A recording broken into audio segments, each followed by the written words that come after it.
Well, fellow readers and booktubers, from time to time I get requests from people who would like me to lead a tour of my personal library, and I would be happy to do that.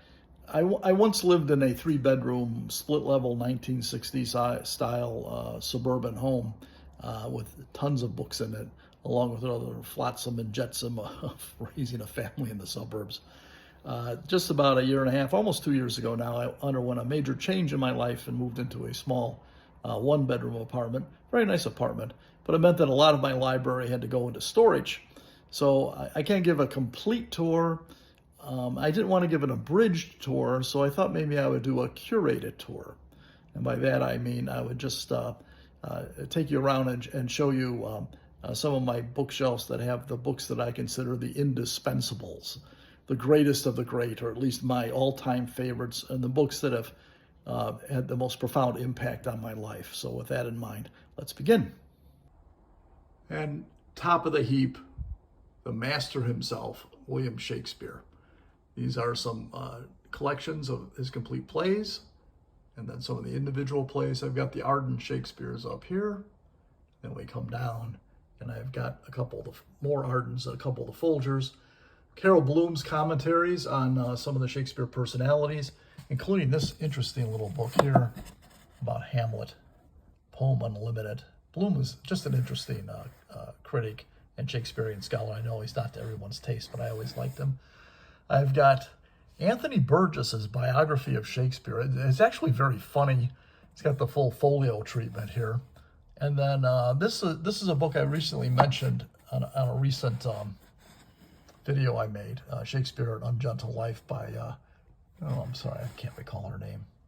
Catherine Duncan Jones. This is very good. I really enjoyed this. Stephen Greenblatt's Tyrant, where he kind of draws some connections between our current political turmoil and what Shakespeare had to say about tyrannical governments.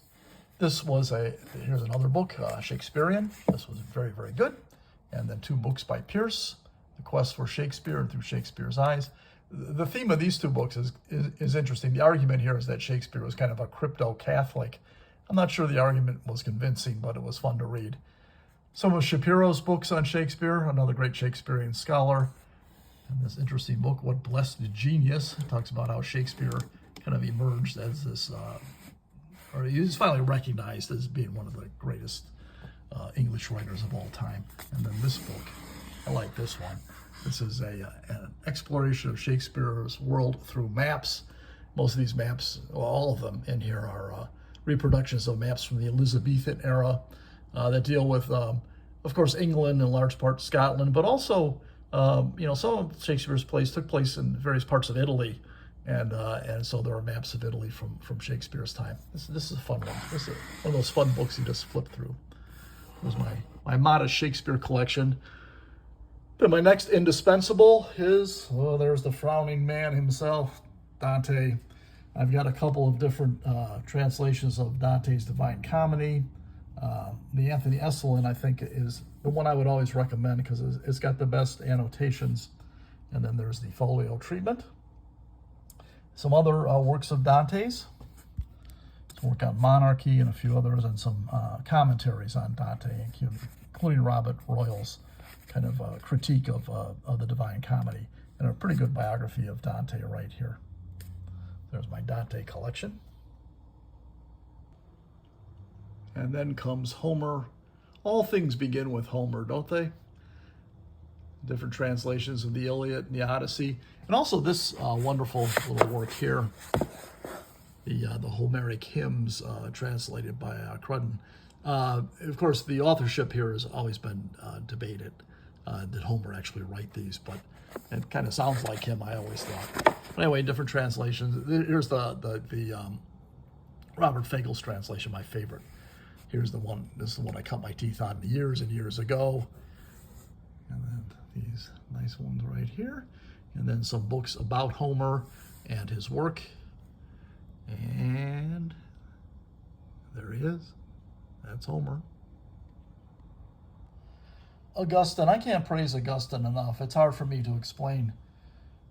I've said this before. I don't know. how to explain my attraction to Augustine's work, other than the fact that he lived at a time when it seemed like things were coming to an end, and there's that kind of apocalyptic feeling even today. But here are some translations of The City of God, all right, and a whole bunch of translations of his Confessions, probably his most famous work. Augustine was a prolific writer, so in addition to that, I have some of his essential sermons, his expositions of the Psalms, all 150 of them. This is really interesting stuff here. And Augustine is wonderful, even if you're not a believer. He has such a mind, probably one of the most brilliant men of his time. And here's some more of his works. Okay, some really good stuff. His work on Genesis just blew me away. Remarkable thinking, and the Trinity, of course. And then some books about Augustine, including Brown's famous biography of Augustine, which I strongly recommend. Some great stuff there. Okay. And then down below here, we have a few more. And that's Augustine. Next to Augustine, another one of my indispensables. These are the Loeb classics, the works of Marcus Tullius Cicero, his speeches to the Senate, his philosophical works, and his many, many letters to his friends and family. I've got almost all of them here. There's only 2 volumes missing, but I'll be adding them pretty soon. And here are some books about Cicero.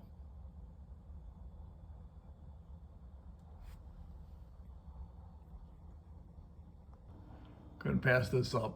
Overlooking my entire collection, there's Shakespeare and Cicero together. There you go. Thank you, gentlemen. Continuing on with the indispensables, different translations of Virgil's Aeneid and the Eclogues and the Georgics, including the Loeb classics with the original Latin on the facing pages, and some books about Virgil. And there's an alleged statue of Virgil. I don't think that's really him, but it looks good on the shelf. Some more indispensables. We start to get into some of the Greek philosophers. Aristotle, always a challenging read, but I would always recommend Plato and the Socratic dialogues, and I've got some of those here too. Okay. And we come down here.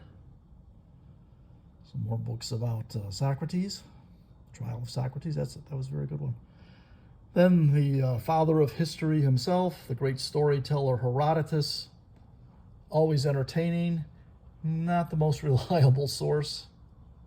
And then right next to him, probably the greatest of Greek historians, Thucydides, and his famous work on the Peloponnesian Wars. These are my indispensables.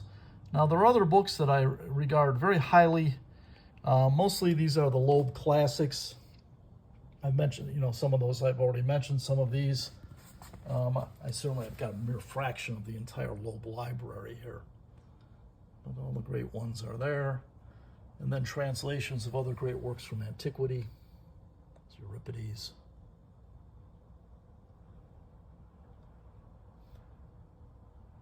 That's Demosthenes down there. Let's go to the top of the next bookcase. There's Caesar poking his head in there, as he always did.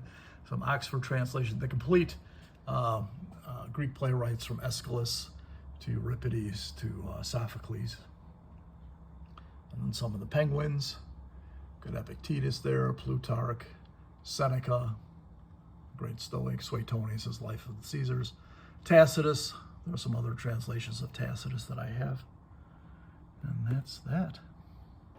So that's my curated book tour of my library tour for now. As you can see, there are many other books, and I'll explore those for you all at some other time.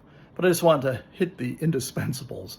Those are the books that if someone said you have to get rid of all of your library, but pick out maybe 50 books. I think I just showed you more than 50, but those would be the books that I just cannot live without. So that's where we are for now. That's it. Keep on reading and stay strong.